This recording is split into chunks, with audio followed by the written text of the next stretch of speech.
আসসালামু আলাইকুম। এই বেগুনটা তো সবাই চিনেন। এটা কি? তো দেখেন, চোখ রাখেন, কি করবো এটা দিয়ে আজকে। বেগুনটারে কেটে নিলাম, চাক চাক করে কেটে নিলাম। তার সাথে আমি আবার কয়টা রসুন নিলাম। রসুনগুলো আমি আস্তে করবো, ভাজবো বেগুনগুলোর সাথে। তো একটা বলে নিলাম, তাতে রসুনগুলো দিয়ে দিলাম। তো আগে একটু লবণ দিব। তো যতটুকু লবণ তো স্বাদ মতোই দিতে হয়, যতটুকু প্রয়োজন অতটুকুই। তো হলুদ দিলাম, তো মরিচ দিয়ে দিলাম, সাথে একটু ধনিয়ার গুঁড়া দিয়ে নিলাম। আমি সাথে একটু তেল দিয়ে নিব। তো দিয়ে মশলাটা মেখে নিব।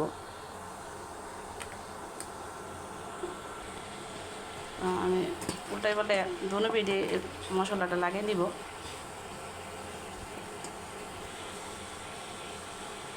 আমি কীভাবে মাখাই নিলাম, তো আমি সবগুলোরে সেমভাবে করলাম। আপনারা সেমভাবেই করবেন, বা দেখবেন আমার রেসিপিটা আপনার কাছে ভালো লাগে কি না। তো দেখবেন। তো আমি সেমভাবে সবগুলোর করলাম। তো আমি তেল দিয়ে নিলাম ফ্রাই প্যানে।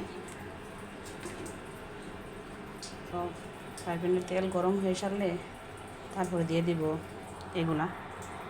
এগুলো তো অবশ্যই আপনারা চিনেন, বেগুন, গুল বেগুন আমরা আমাদের বলি, আমাদের এলাকাতে তাল বেগুনও বলে। তো তো এখন দিয়ে দিব।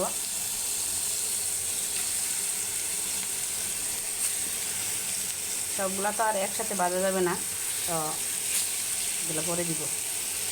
একটা সাইডে আমি উল্টে দেখবো। তো উল্টানোর পরে ভালো হয়েছে। তো সবগুলো আমি এইভাবে উল্টে দিব। যে উল্টানোর পরে কালারগুলো অনেক সুন্দর আসছে, মাশাআল্লাহ কালারগুলো অনেক সুন্দর আসছে। তো এখন আমি এগুলার সবগুলো উঠাই নিব। বাকিগুলো আবার দিয়ে দিলাম,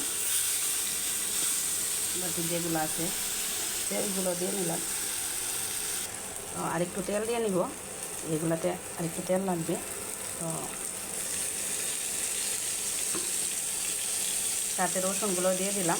রসুনগুলো আমার কাছে এভাবেই খাবো, তার জন্য দিলাম। আমি খাবো আর কি, বাচ্চারা তো খাবে না। তো এটা এইভাবেই দিয়ে দিলাম। এগুলো এইভাবেই খাবো। তো ভাইয়া আর আপুরারে উদ্দেশ্যে একটা কথা বলি, যে আসলে ভালোবাসা পাইলে তো একটা হিংস্র পশু আর প্রাণীও আপনার করে পোষ মানে। আর আমরা তো মানুষ, একে অপরকে ভালোবাসি, চলে একসাথে সবাই এগিয়ে যায়। ইনশাল্লাহ পাশে আছি, থাকবো।